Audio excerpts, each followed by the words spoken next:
Hello, Hillman family. Today we are going to be your financial advisors, Max, Daniel. Mantra. and Noah. Our focus today is helping you make better financial decisions. We will first start off by making sure you lower spending in the short term, and then we'll build our plan off of your long-term goals, such as We will also focus on goals of helping with recent inheritance, buying a house, buying a home, buying a home, and then buying a used car for Alex, and then also creating a savings account for Ridley. Let's start with your biggest expense, housing. You're currently paying $1,500 per month for rent and $400 for utilities. You mentioned that it's convenient to live close to Alex's parents who help you with picking up Ridley from daycare. our recommendation is for you guys to get a 30-year USDA loan with Alex's credit score of 725 to get an interest rate of around 5.085%. You can expect to pay around $1,000 per month with a down payment of $20,000 coming from your inherited IRA. You can also expect around $333 in monthly property tax and $50 each for homeowners and your mortgage insurance. We recommend that you stay in your current residence until Ridley is a bit older and you have met your short-term goals. If possible, we would recommend that you renew your current apartment lease or find another apartment in order to save some money. Also, we've noticed that your family has one leased car and another one which needs some repairs. The one which needs repairs needs a new transmission, new brakes, and new tires, which can sum up to be pretty costly. So instead, we advise that you buy a used car, as used car prices are expected to drop by 10% in 2023. So in total, for this used car, we expect a cost of around $300 per month for a $25,000 used car with a $3,000 down payment and the truck as a trade. Your monthly cost for auto insurance is about $126, and it may increase if Tatum's auto insurance rises. To reduce the cost, consider insuring a potential second car with the same provider to lower the overall quote by 25%. Defensive driving courses and anti-theft devices can also lower your insurance, depending on your provider. You should maintain a clean driving record, and you may want to consider bundling home and auto insurance to get a discount. To pay off for these upcoming expenses, it is crucial to use your inheritance wisely. Because your aunt passed away before the age of 72, we are assuming that she has not taken any required minimum distributions yet. Thus, as designated beneficiary, you will be subject to the 10-year rule. The beneficiary can take distributions in any amount or in any frequency within this 10-year period, but it is a requirement that by the end of the 10th year, all of the money must be withdrawn. However, it is important to note that amounts taken out will be subject to income tax. It is important to not take enough to push Alex's current 12% income tax rate into the next tax bracket. Thus, assuming that she is married but filing separately, we recommend taking out around $9,000 a year and putting it into a money market account because of its higher interest rates. After the money has been properly allocated, we recommend putting around $20,000, as mentioned before, into a down payment for a USDA loan and putting the rest into your car for Alex. Your credit card balance is currently $4,500 with an 18% interest rate. As this is your highest interest rate debt, we advise that you address this immediately. We recommend going with the avalanche approach, and as such, we recommend tackling this as soon as possible, paying around $900 a month to eliminate this. A good credit score can be beneficial for your goals, like buying a house or a car. By using credit cards and paying your bills on time, you can increase your credit score and lower rates for loans. If you don't feel comfortable with credit card payments, start with small payments at a time and make sure you pay them on time. Once you feel comfortable, use your credit card to pay for moderate shopping within your credit limits. Credit is an extremely useful tool with the added benefit of cashback bonus. Because of your high credit, you will likely be eligible to apply for a joint venture credit card with an introductory APR rate of 0% for up to 18 months. Our recommendation is for while we wait for the homeowner to fix the roof, build credit and actually get used to credit, and is to build and actually get used to credit. Currently paying, we have student loans of remaining cost of about $7,000, which are currently paying at $100 per month. This is a satisfactory plan as there is no interest on this, and we advise you to continue on this plan.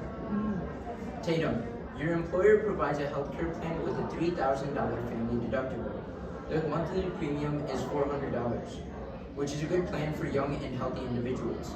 Your family is saving as typically family coverage of $1,041 per month. However, to prevent economic difficulties in the event of serious illness or injury, we recommend setting up a health savings account. You are eligible for this because of your high deductible health plan. And because there are no starting costs, we recommend putting around $50 a month and using your tax refunds to kickstart this account. Later on, when hospital visits become more frequent, we suggest to switch to a safer plan. Before the age of 65, we suggest to take out any remaining funds and to use them for the medical expenses. Tatum, you have other employer benefits as well, such as life insurance equal to 1 times your salary, long-term disability equal to 60% of your salary, and short-term disability equal to 60% of your salary for 12 years. Also, we've noticed that Alex, you declined your life insurance employer benefits, which in reality is a really good idea, as it will help you in saving money and not spending money in places where you don't need to. Tatum, you should accept a higher spousal life insurance offered from your employer. Both of you should aim to get a 20-year plan. We estimate this to be around $20 to $36 a month for Tatum and $16 to $30 a month for Alex. You guys should aim for around $500,000 each, which should be enough to cover for Riley until he goes through 4 years in college. Your family has expressed a desire to go on one vacation per year.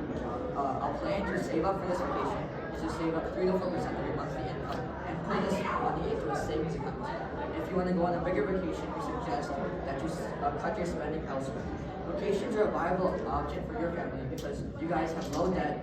And another thing we recommend before you guys go on any trips or any vacations, we recommend to make a planned budget with all your budget expenses to keep track of everything. You should have at least 3 months of income saved up just in case of any unexpected unemployment.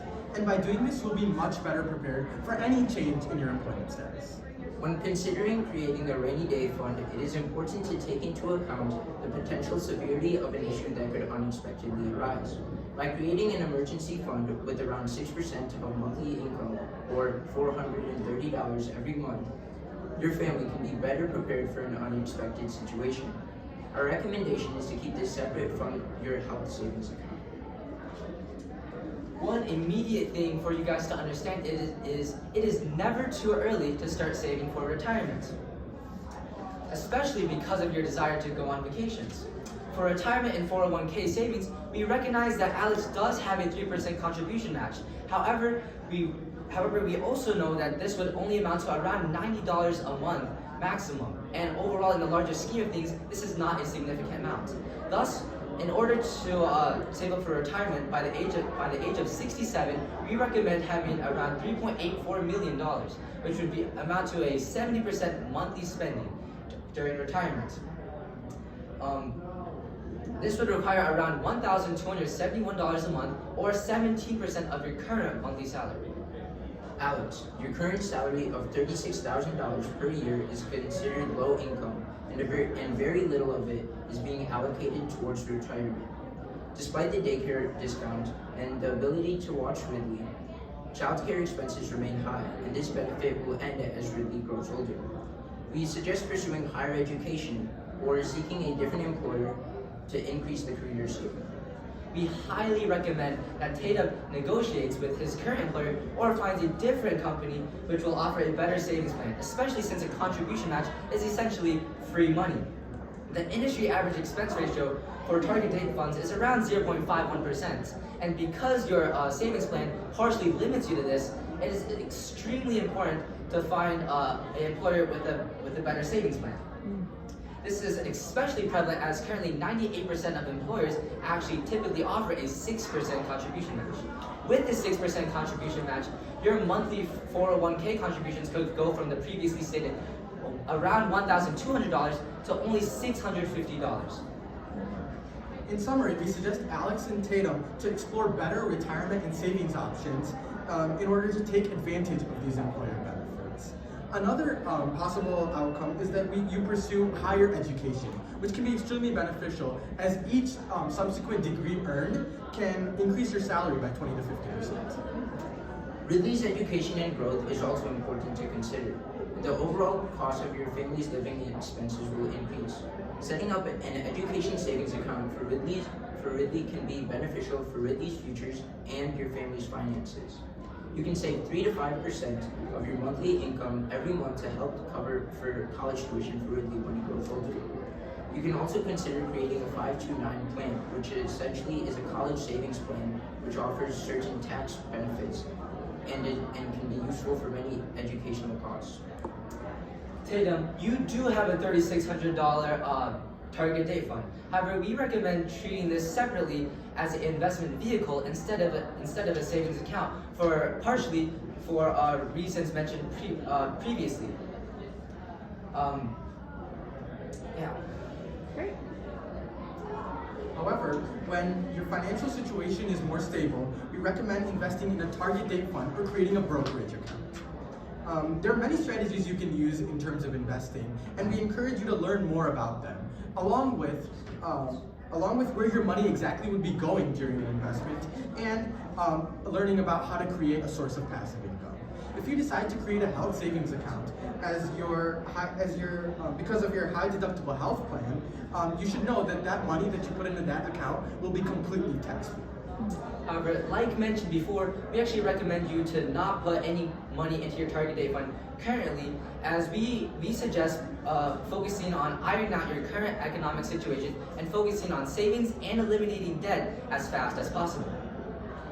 Overall, the suggested budget will result in a larger final value than the current budget, and the family's net worth is projected to increase by $79,950 due to the implemented suggestions in the upcoming 5 years.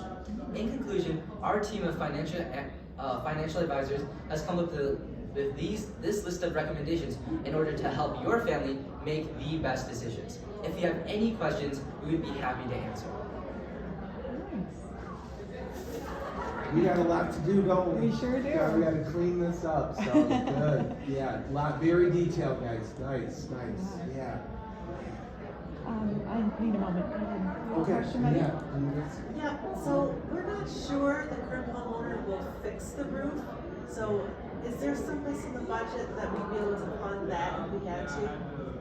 Yes, so as approximation, the case study said that there was around the homeowner would probably be required to fix the roof in 4 to 5 years.